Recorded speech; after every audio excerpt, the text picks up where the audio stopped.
Olá pessoal, sou Fabiana Ferrão, advogada, responsável pela área trabalhista da MSA e estou aqui para trazer algumas informações, esclarecer algumas dúvidas para as empresas que vêm tendo bastante dificuldade até na leitura da MP 905, que instituiu o contrato verde e amarelo e trouxe diversas alterações na legislação trabalhista e em diversas outras. Algumas foram revogadas integralmente, algumas leis, né?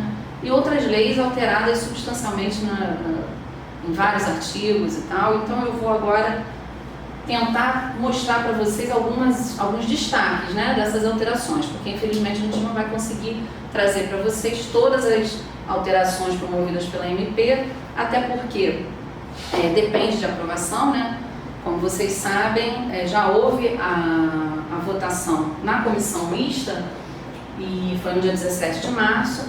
Nessa votação, eles fizeram uma proposta de lei, quer dizer, não foi rejeitada a MP, mas também ainda não foi aprovada. Tem até o dia 20 de abril, conforme eu coloquei aqui para vocês, e depois até o material vai ficar disponibilizado para quem tiver interesse. Então, até o dia 20 de abril é que ela precisa ser votada pelas duas casas do Congresso Nacional, ou então ela vai perder a eficácia. Depois, ao longo dessa apresentação, vocês vão ver quais são as consequências, que é isso que a gente pretende mostrar, né? Porque muitas empresas têm dúvidas na questão de vai contratar, né, nessa nova modalidade, e aí como é que fica depois que essa MP perder eficácia, se ela vai perder eficácia, né? A gente acredita que ela vai ser aprovada ao final, essa é a nossa expectativa, até porque realmente traz bastante modificações importantes para as empresas no aspecto de redução de despesas, enfim. Então, o que acontece? A MP, na verdade, a gente fala que ela instituiu o contrato verde e amarelo, mas ela só destina 18 artigos para tratar do contrato verde e amarelo. Os demais 33, todos, ela faz essas alterações nas demais legislações e vem trazendo bastante discussão, né? Então, não é só do contrato verde e amarelo que a gente vai falar, mas de todas as demais alterações. Então, a gente pode começar aqui trazendo para vocês as inovações quanto ao contrato verde e amarelo, e aí a gente já vê aqui uma alteração. Por quê? No texto original da MP, que algumas empresas já até conhecem, a proposta, na verdade, do contrato verde e amarelo é de incentivar o primeiro emprego. Essa foi a primeira intenção. Só que, ao votarem agora na comissão mista, alteraram, estendendo para as pessoas com 55 anos ou mais também. Então, não sabemos se vão votar, né, essa nova proposta com uma alteração, mas o texto original, ele fala em pessoas apenas entre 18 e 29 anos de idade. Ele limita a contratação, né, do primeiro emprego para essas pessoas de 18 a 29 anos de idade. E agora, se for aprovada esse novo texto alterado, vai estimular, a intenção é estimular também a contratação de pessoas com 55 anos ou mais, sem vínculo formal de emprego há mais de 12 meses. Essa é a proposta. Agora, o que seria primeiro? O primeiro emprego, né? O que a lei fala, o que é o primeiro emprego e o que é o vínculo formal. Vai ser desprezado, ao contratar o empregado, vai ser desprezado se tiver algum vínculo, né? Se ele teve algum vínculo com alguma empresa, como menor aprendiz, por contrato de experiência, intermitente, trabalhador avulso e agora com o texto alterado também trabalhadores com registro na carteira de trabalho no período igual ou inferior a 180 dias. Então, se aprovado esse novo texto, vai inserir mais esse daqui, porque só tinham esses 4 aqui no texto original. Então é isso. Agora a gente vai tentar trazer para vocês aqui os limites, prazos e condições. Quanto aos limites trazidos na lei, né, nessa MP, a gente vê aqui o primeiro limite, novo posto de trabalho. Qual é a referência para que seja considerado um novo posto de trabalho para as empresas?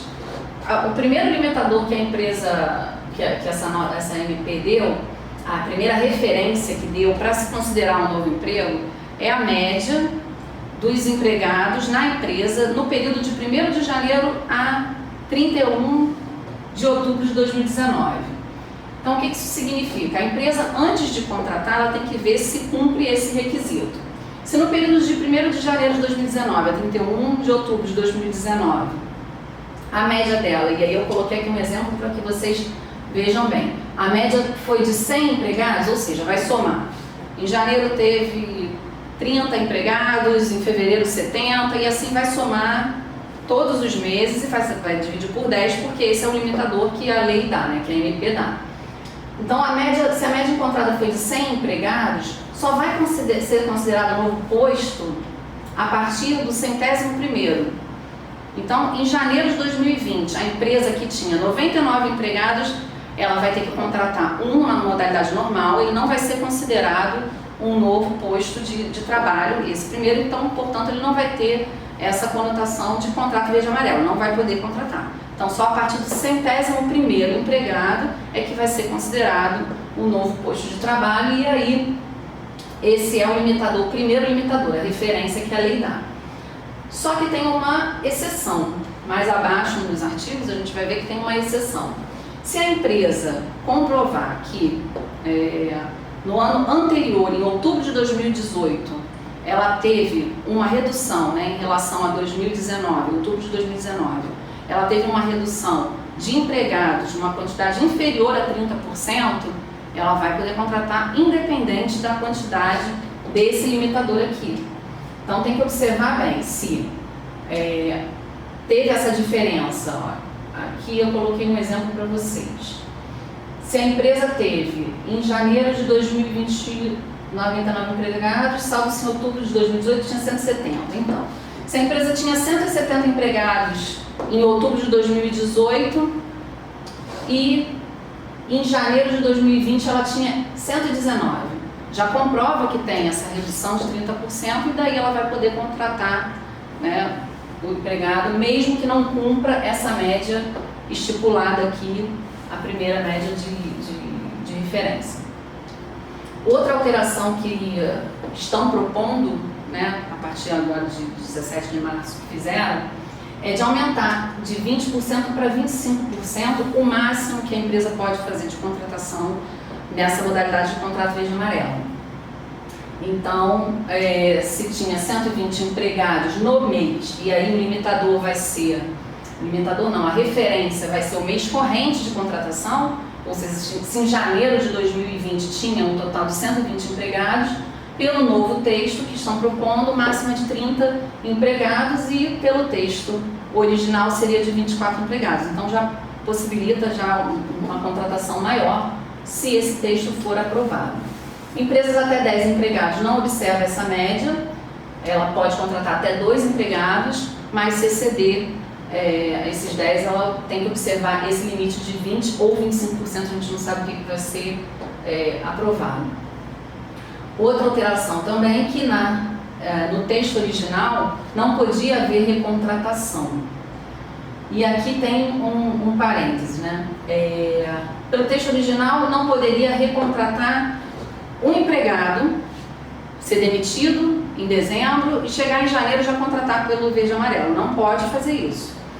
Teria que observar os 180 dias. E essa é a exceção aos que são considerados, né, primeiro emprego, e aí observa se tinha menor aprendiz, obviamente vai poder contratar. Se a gente fala na modalidade normal, né, no contrato normal, não vai poder recontratar antes desse prazo de 180 dias. Pelo texto alterado, pode fazer uma recontratação desde que, por mais uma vez apenas, e se não ultrapassar 180 dias. Eu vou até ler para vocês essa alteração, porque ela é interessante. Na verdade, eles incluíram esse artigo, esse parágrafo. Então, o trabalhador contratado na modalidade contrato de trabalho verde e amarelo, se dispensado justa causa, e aí se ele for dispensado sem justa causa, no contrato verde e amarelo. Ele pode ser contratado novamente nessa mesma modalidade, por uma única vez, desde que a duração do contrato anterior seja igual ou inferior a 180 dias. Então, não se pode falar mais em impossibilidade de recontratação, desde que esse texto alterado seja aprovado, obviamente, né? Outra limitação que a MP dá é do salário mínimo, do salário do empregado, ele tem que ser até 1,5, mas também não é absoluta esse limite, porque mais à frente a MP possibilita que após 12 meses haja o reajuste desse salário, e aí, se houver o reajuste, vai poder aumentar o limitador. A única diferença é que as isenções que eu vou tratar mais à frente para vocês, que a empresa tem, que é um dos benefícios, a diferença é que o que exceder a um salário mínimo e meio não vai participar dessa isenção a título de INSS e outros benefícios que a empresa tem e que eu vou tratar mais à frente. Então, só vai ter o benefício de isenção até um salário mínimo e meio. Os prazos que a MP trata são de contratação a partir de 1º de janeiro até 31 de dezembro de 2022. Se aprovada, naturalmente, se a empresa quiser contratar lá no finalzinho de 2022, novembro, por um prazo de 24 meses, que é o outro limite que ela dá, outro prazo, pode contratar até, se for outubro de 2022, vai poder o contrato vai poder ter o período até outubro de 2024, naturalmente, né? Mas aí a gente também vai falar mais à frente, se essa medida não for aprovada, os contratos vão ser mantidos, só não vai poder ter renovação. Isso eu vou falar mais à frente. Então, desde que seja respeitado o prazo de 24 meses, pode ser prorrogado sem aquele limite do prazo de contrato determinado do 451, que só pode uma vez ser prorrogado. Não tem isso aqui no contrato verde e amarelo.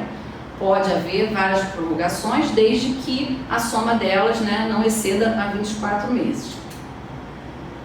As condições dessa modalidade e aqui é interessante, observar CLT, convenções e acordos coletivos, desde que não conflitem com a MP.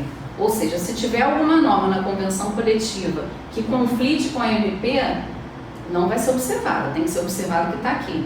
E até mesmo da própria CLT.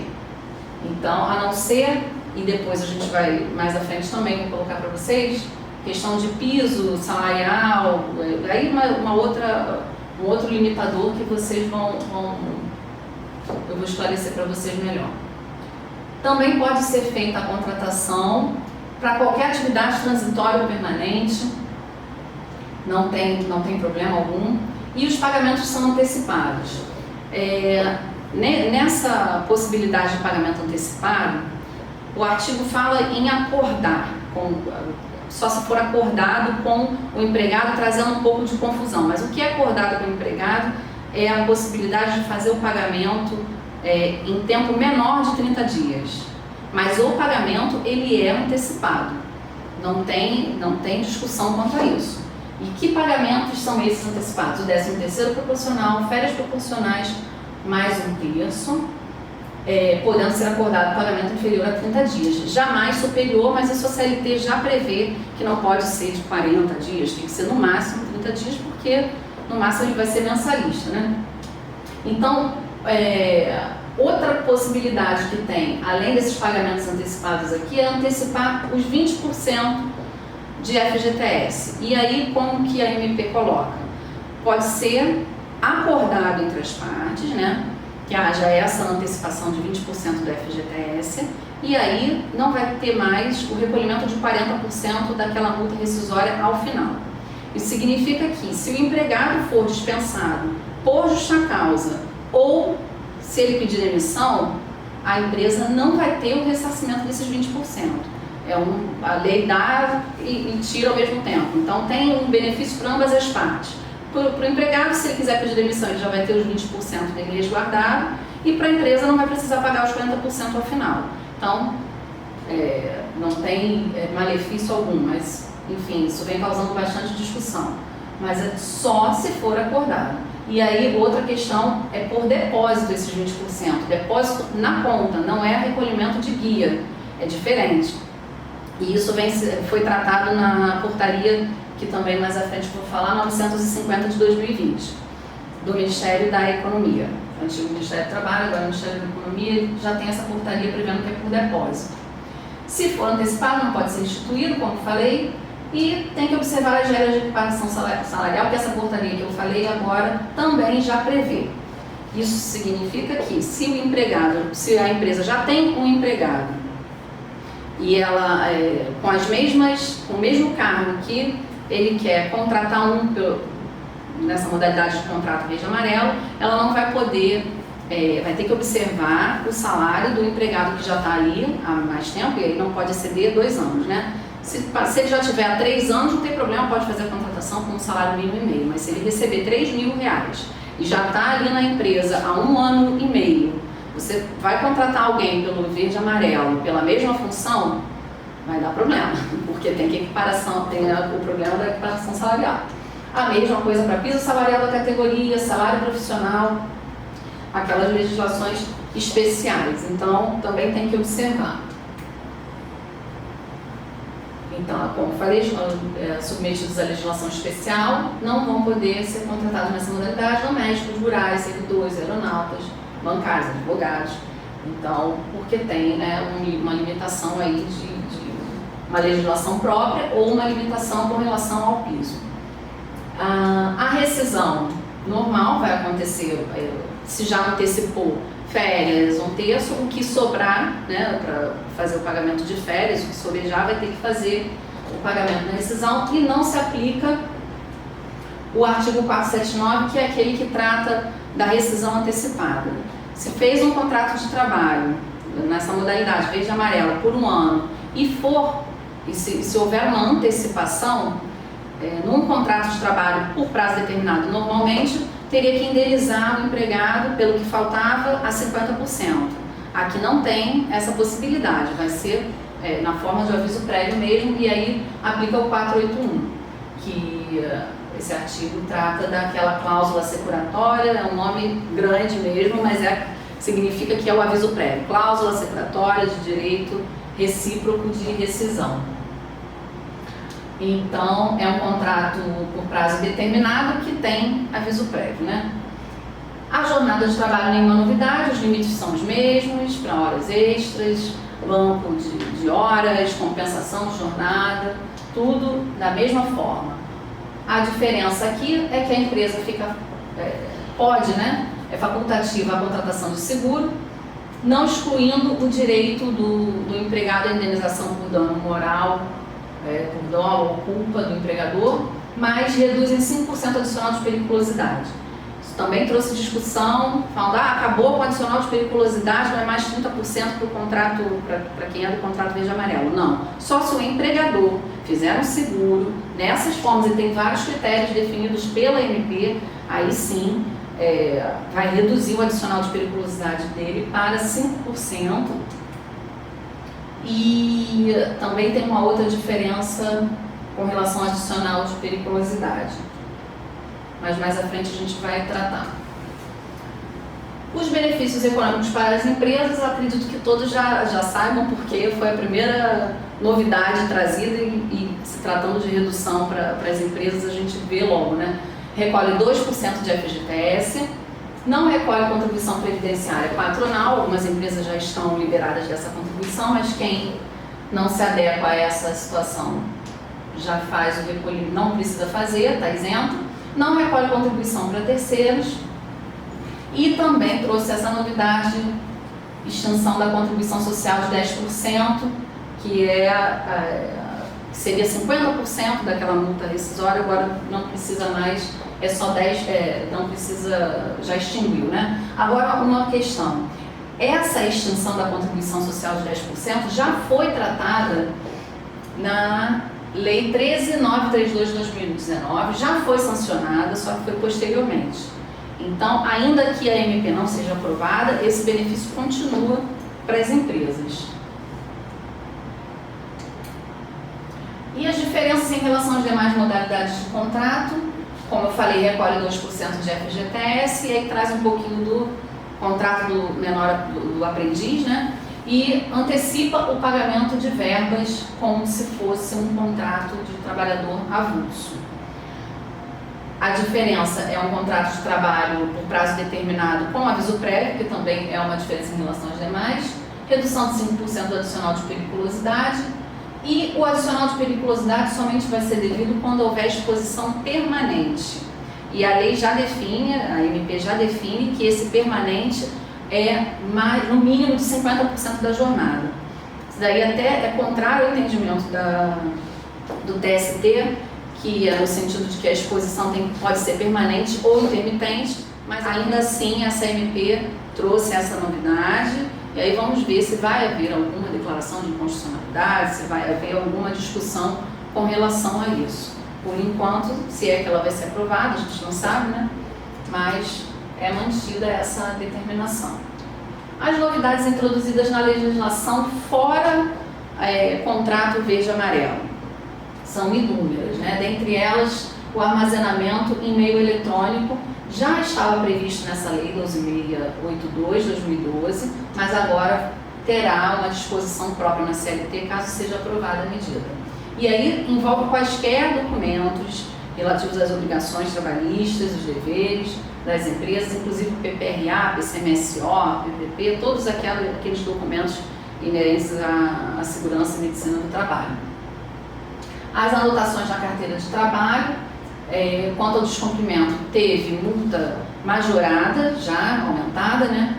No artigo 634, que vai depender de regulamentação também. Nesse artigo a gente vai ver uma série um escalonamento, né, de aplicação das multas, mas vai depender de regulamentação, de ato do Poder Executivo Federal para definir o que é multa grave, o que é uma lesão grave, média, enfim.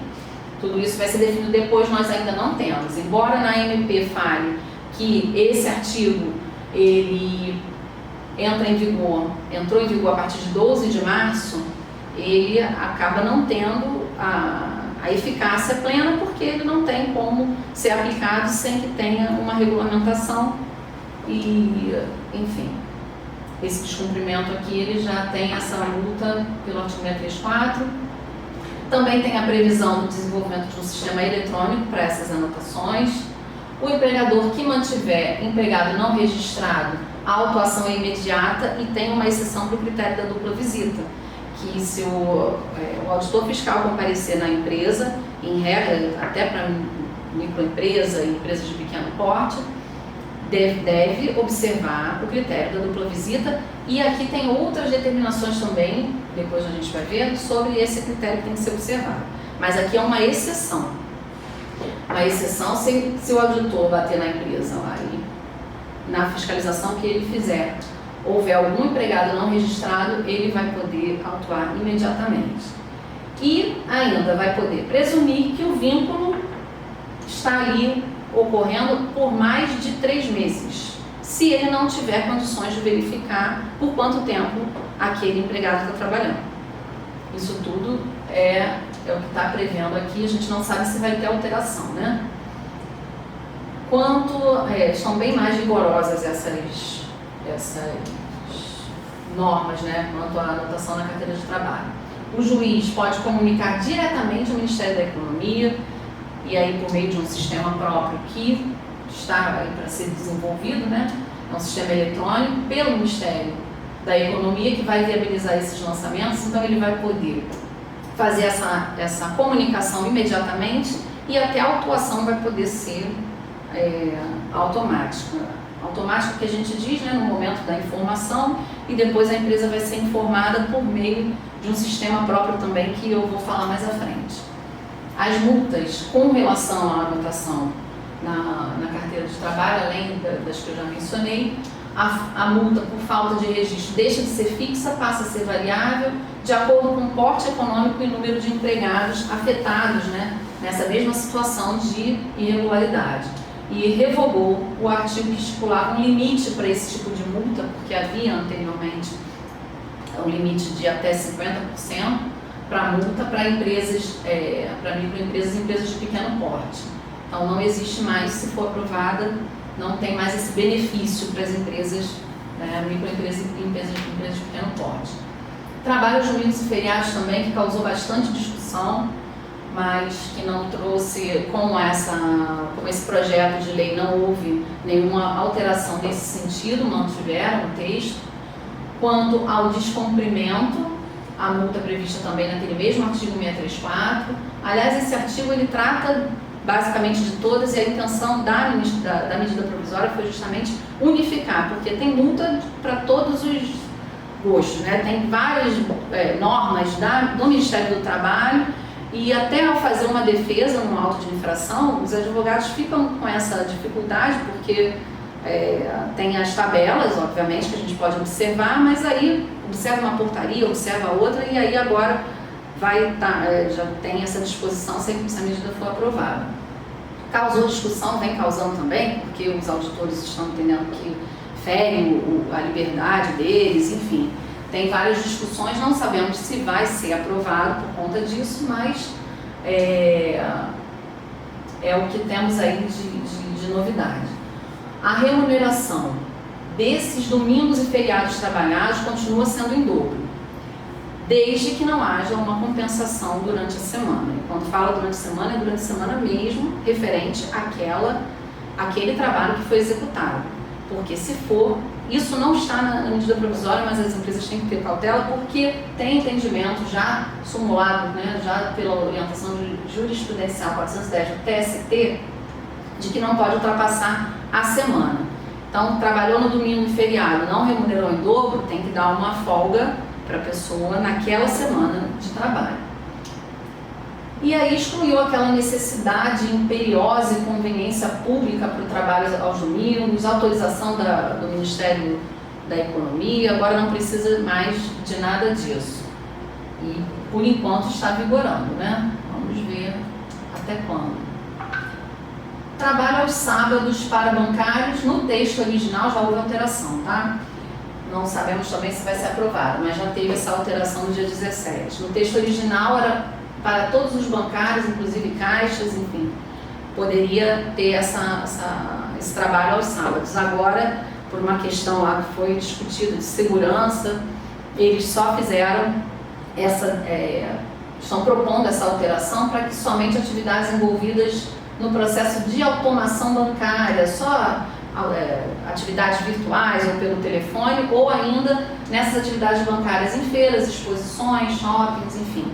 Que aí, para eles, foi importante essa mudança porque resguarda um pouco os bancários. Essa foi a visão. A remuneração alterou também a questão do fornecimento de alimentação in natura, ticket, cartão, alimentação, agora não tem mais essa conotação, acabou com a discussão que se tinha, já tinha entendimento, agora, se aprovado, vai ficar normatizado, que não tem mais natureza salarial e não vai incidir mais em INSS, não incide nada, não será tributado. As gorjetas foram praticamente regulamentadas, ficou bem explicitado, bem explícito o que pode ou não, o que é a gorjeta, porque aqui não é receita do empregador e deve ser inserida nas notas fiscais. Então ela não é considerada receita do empregador, ela faz parte da remuneração do empregado, tem que ser repassada, na verdade, para o empregado, ainda aquelas que são dadas pelo consumidor diretamente. Quanto aos critérios de custeio para as gorjetas e rateio, eles podem ser definidos por acordo coletivo, convenção coletiva ou por Assembleia Geral dos Trabalhadores, que foi uma novidade trazida com a reforma trabalhista. Sendo facultada a retenção de 20% para as empresas que têm benefícios, né, tributários, como o Simples, etc., ou 33% para as demais empresas. Então, é facultada essa retenção de 20% e o que, obviamente, o percentual, né, que sobejar vai ser entregue, repassado ao empregado. Tem que ser anotado na CTPS o salário fixo mais o percentual da gorjeta e também as médias todas todos os anos, né, seguintes, no caso a média dos últimos 12 meses, salvo se isso for definido de forma diferente por norma coletiva. Se tiver alguma previsão diferente disso em convenção coletiva, aqui já diz que não precisa ser observada essa novidade aqui trazida pela MP. Tem outras determinações lá na medida provisória que são bem extensas e infelizmente a gente não vai conseguir colocar todas aqui, mas aquelas que eu passei são as mais importantes. Quanto ao descanso semanal remunerado, também teve essa alteração, que na verdade já tinha a previsão no decreto de 49, que era a possibilidade de ser usufruído esse descanso preferencialmente aos domingos, e não obrigatoriamente aos domingos. Agora, para o caso de comércio e serviços, no mínimo um domingo a cada 4 semanas, né?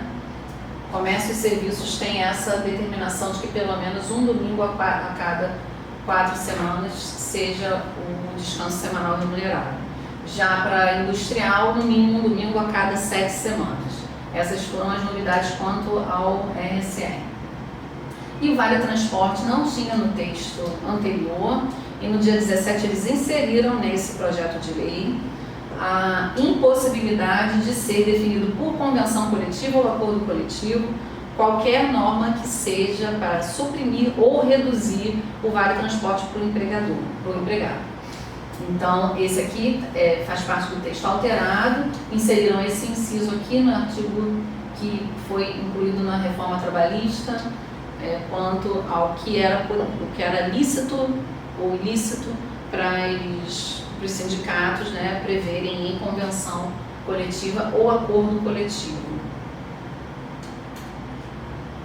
Tivemos também com essa MP alterações quanto à fiscalização, autuação e multas. A gente já falou, né, já foi falado aqui, que houve um rigor maior agora, por meio dessa MP, no tratamento para fiscalização. Então, as multas estão no artigo 634 e seguintes. No 634A e seguintes tem as aplicação de multas administrativas, como eu falei, estaria em vigor desde 12 de março, mas tem essa necessidade de regulamentação pelo Ministério da Economia. E as multas variam de 1.000 a 100.000. Então, esse escalonamento quando tem infração grave, gravíssima ou leve, ainda não tem uma determinação do que é considerado leve, grave ou gravíssimo, e isso precisa ser editado pelo Poder Executivo Federal, a classificação e o enquadramento dessas multas. Enquanto não houver, vai manter como está a legislação normal, eles não podem utilizar por enquanto esse artigo. E a fiscalização é feita pelo CAGED, RAIS, E-Social, as empresas que estão dispensadas de CAGED, de apresentar CAGED e RAIS, vai ser feito somente pelo E-Social. Essa é a forma de fiscalização. Outra novidade também trazida é a dispensa de inspeção prévia ao início das atividades nos estabelecimentos quanto à medicina e segurança do trabalho, nessas matérias, né? Antes tinha que ter essa inspeção para que a empresa iniciasse as atividades, agora está dispensada. E quanto às infrações, algumas importantes são relativas às férias anuais, também aumentou substancialmente o valor da multa, depois que ela for aprovada, obviamente, regulamentada, como eu falei, aí sim vai ser aplicada a multa que está no artigo 634A, observando o porte econômico da empresa e aquele escalonamento que é necessário ser feito pelo Ministério do Emprego, da Economia. Quanto às novas normas trabalhistas, no caso, havendo uma nova norma trabalhista, não pode ser autuada a empresa no prazo de 180 dias da entrada em vigor dessa norma, se for a primeira visita. Então, tem que ser observado o critério da dupla visita. A empresa não pode ser autuada de cara, assim que entrar em vigor uma norma, tem que dar esse prazo para as empresas se adequarem, e esse é o objetivo de tantas alterações, e fazendo questão mesmo de colocar o critério da dupla visita para que ela seja no caráter pedagógico, para que a empresa tenha essa noção da nova norma. É claro que todo mundo seria obrigado a conhecer de todas as leis, né? Isso a gente sabe que, infelizmente, é esse o ordenamento jurídico, ninguém pode se excusar do conhecimento, mas na legislação trabalhista agora está tendo essa flexibilidade e é justo, né? Então, outra alteração trazida pela multa do artigo 477, a famosa multa do artigo 477, no caso de empresas que não observam o pagamento das verbas rescisórias ou então da entrega da documentação. A única alteração é que a multa não vai mais ter, continua equivalendo ao salário do empregado, porém sem a atualização. Então, antes era para ser corrigido esse valor e agora é o valor principal, não precisa mais de correção até o momento em que ela for aplicada. Isso serve tanto para a justiça, né, do trabalho, quanto em sindicatos que às vezes a gente sabe que a homologação é mais exigida, né, e em alguns casos, né, em outros a gente até vê essa obrigatoriedade, mas no caso de já incidir a multa, né, às vezes paga no próprio TRCT, não precisa ficar preocupado com a correção do salário, já vai ser o salário principal. Terminou também com a obrigatoriedade do livro de inspeção do trabalho e instituiu o domicílio eletrônico trabalhista. Esse aqui é o sistema, né, que eu falei mais lá no início, e por meio desse domicílio eletrônico trabalhista e esse sistema vai ter intimação, comunicação, autuação. E aí a gente aguarda, né, nos próximos meses aí se vai ser realmente aprovada a MP para que eles coloquem em prática essa questão. Reduziu a metade a aplicação das multas para microempreendedor individual, microempresa e EPP, empresas de pequeno porte. Então, no caso das multas, tem essa redução de 50% para essas empresas e tem também, no caso de recurso, mais uma redução de 50% para elas. Caso elas, quer dizer, no caso de recurso, no caso de ser, aqui está até equivocado, no caso de ser dispensado o recurso, se a empresa optar por fazer o pagamento da multa e não recorrer, ela vai fazer o valor de 30%. Agora, tiveram outras modificações importantes em outras leis, mas eu separei algumas que estão sendo até mais polêmicas e que tiveram uma alteração também com o projeto de lei agora votado no dia 17 de março, que são seguro-desemprego e acidente de trabalho. Quanto ao seguro-desemprego, o texto original, eles já colocava que passava a ser considerado salário de contribuição, ou seja, incidia naquelas prestações pagas pelo governo, incidia o INSS. Agora, e esse período também, que ele estivesse usufruindo do seguro-desemprego, recebendo aquelas parcelas, seria computado para efeito de contribuição e, consequentemente, para aposentadoria e outros benefícios. Mas, pelo texto alterado, eles, depois de muitas divergências, colocaram que pode ser, é facultado, é opcional para o desempregado, e aí ele faz essa opção no momento lá do requerimento, de ser descontado ou não do INSS, né? De ser tributado ou não. E se ele fizer essa opção, vai ser observado 7,5%, e aí sim vai ser computado esse período de contribuição para efeito de aposentadoria e benefícios. Se ele não fizer, não vai ser computado e ele não vai ser descontado. Então, são essas alterações, essa daqui, esse é o texto alterado que foi para a Câmara agora para ser votado. Saiu da comissão mista e foi para lá. Acidente de trabalho, alterou a Lei 8.213, e aí é bom lembrar que é uma lei previdenciária, e eu vou falar depois da alteração do projeto de lei. O texto original, ele excluiu a equiparação a acidente de trabalho nos casos de esse acidente ocorrer no trajeto de ida e volta do trabalho. Esse foi o texto original. No texto alterado, o que eles fizeram? Só vai ser considerado acidente de trabalho aquele que o empregado, no trajeto, onde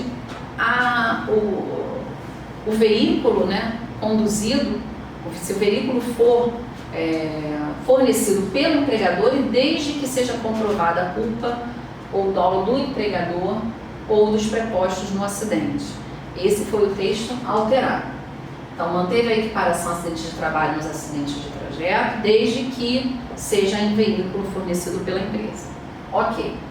Os demais acidentes, e aí eles colocam dessa forma, os demais acidentes de trajeto, por qualquer meio de locomoção, inclusive veículo do segurado, no caso do empregado, devem ser pagos de acordo com as mesmas regras. E aí, no meu entendimento, por ser uma lei previdenciária, está alterando a lei previdenciária, não vai ser para esses casos aqui considerado acidente de trabalho para efeito de estabilidade, né, e todos os demais efeitos de recolhimento de FGTS nesse período. Ele vai ser pago como um benefício de auxílio-doença, mas observando os critérios lá de pagamento de acidente de trabalho pela Previdência. Então vamos ver se vai ser aprovada essa alteração, ou se vai manter o original ou se vai ser rejeitado. Quanto aos juros em débitos trabalhistas e atualização dos créditos em condenação judicial. Os juros antes da MP, a atualização dos créditos observava a TR e agora passou a ser o IPCA, o que é realmente bem prejudicial para as empresas, porque a diferença é brutal. A atualização não, os juros de mora são pelo índice, pela caderneta de poupança, mas a atualização monetária realmente impacta bastante nas condenações, porque realmente vai aumentar bastante. E antes era TR, embora houvesse discussão, já tinha uma questão de inconstitucionalidade para que passasse a ser o IPCA. Os efeitos da medida provisória nos contratos em vigor. Isso aí é muito importante. Permanece em vigor até a votação pelo Congresso Nacional em 20 de abril. Pode ser aprovado, né, o projeto de lei dessa comissão mista, pode ser rejeitado totalmente e pode ser aprovado o texto original. Então tem essas três possibilidades. Então vai ter a Câmara, vai começar pela Câmara essa votação agora e depois vai para o Senado e tem toda uma tramitação, pode voltar para a Câmara, enfim. Tem uma tramitação que, se não for rápida, acaba perdendo a eficácia. Se perder a eficácia ou se ela for rejeitada, bem lembrado aqui, todas as propostas de emenda, que foram quase 2.000, estão contempladas nesse projeto de lei que foi finalizado agora no dia 17 de março pela comissão mista. Então, todas essas emendas, muitas, a maioria não foi aprovada e algumas sofreram algumas adaptações. Então, todas estão lá. Mas se não for convertida em lei, o Congresso Nacional vai ter que editar depois um decreto demonstrando quais são os efeitos, né, aplicados a esses contratos de trabalho que sofreram essas alterações da MP, no prazo de 60 dias. Se ele não editar, vão ser mantidos todos os efeitos que propuseram nesse período. Vão ser conservados os atos praticados. Então, já chegamos ao final. Infelizmente, a gente não pôde trazer todos os detalhes dessa medida provisória extensa, que bem longe de ser uma mini reforma, ela realmente trouxe bastante alteração, e não só no contrato verde e amarelo, esse foi o nome que causou impacto, mas as alterações foram gigantescas em toda a legislação trabalhista, previdenciária inclusive, como a gente viu.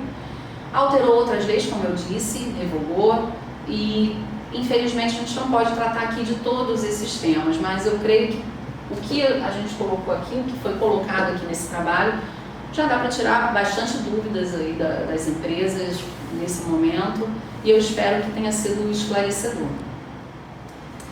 Então, as dúvidas que vocês tiverem, coloquem aqui que eu vou responder com o maior prazer. O trabalho que foi apresentado vai ser disponibilizado para vocês no link abaixo. Então, fiquem à vontade para tirar todas as dúvidas e assim que a gente tiver um novo conteúdo, conforme houver alguma atualização, a gente pretende colocar aqui também. Foi um prazer estar aqui passando para vocês esses esclarecimentos e até a próxima.